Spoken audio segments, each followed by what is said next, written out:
But Prof, we are seeing numbers going down. I think we hit another low. I mean, since the last surge. But of course, always in the back of It's a our minds Monday na today. bumababa raw ang testing, bumababa raw ang testing. But what's the full context here? How should we appreciate the numbers?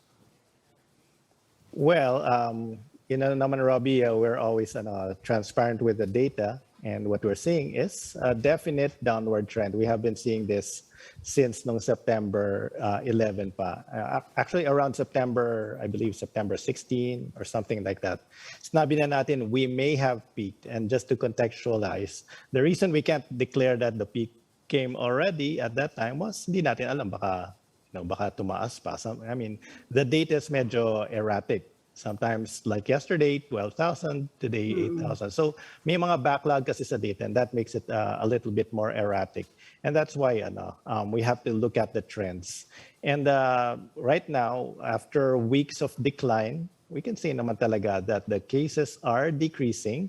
Yes, kumonti yung testing, but actually may paper akong ilalabas na yung testing, bumababa rin talaga siya pag bumababa yung surge or nawawala yung surge pag bumababa yung bilang ng cases because it makes sense na Yes. pag konti nagkakasakit, konti lang yung pinapatest, right? It makes sense. And we can see the pattern. Pag walang surge on a good time, yung testing natin, it goes down to around 50,000 na lang per day for without the surge pag medyo endemic stage. So it follows then. And the positivity rate's going down, kaya we're sure na it's on a downward trend. And hospitalization, lumuluwag na siya sa NCR. It's only nasa 53%.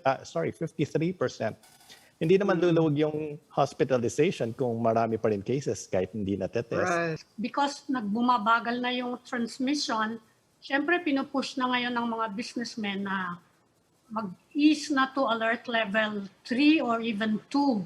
Sa tingin nyo, okay ba yon?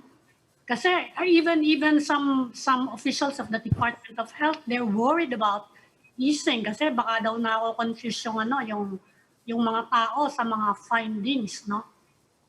Would you recommend an easing? Kasi matatapos na mag-October 15 na. Well, I mean, we actually support yung easing. Of course, there are things now can be discussed.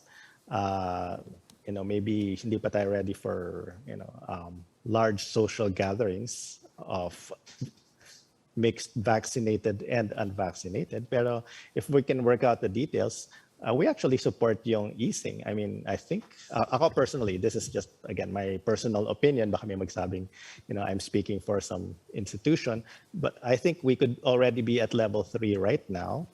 Kasi yung assessment namin, NCR is at moderate risk. And some of the surrounding regions are in moderate risk. And because of this finding, yung cycle na 2 to 3 months or yung period, we're not as worried na magkaka-resurgence na massive na biglang magtataas, mag-ECQ or something. Parang we're not seeing that. I mean, I'm not seeing that and si Father Nick, he's not seeing that.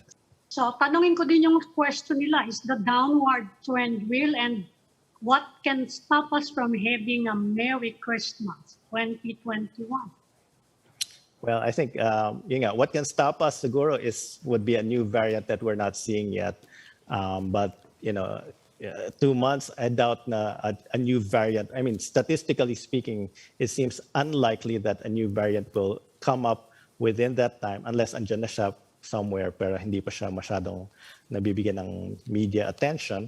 But it seems unlikely. So that means na at least for the foreseeable future, I think we should be good. Kasi yung India, they had a massive surge last April.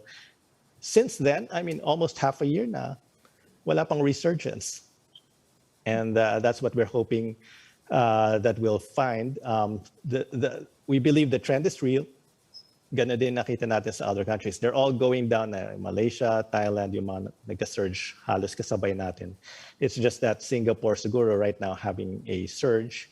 And Russia, I think maybe a few other countries na mabibilang ko. Pero, right now tayo, downward trend, except for some provinces, Northern Luzon, maybe Zamboanga, ganun. Pero, it's really a good outlook for us, people who are tired of the COVID, for people who lost jobs. for the economy, businesses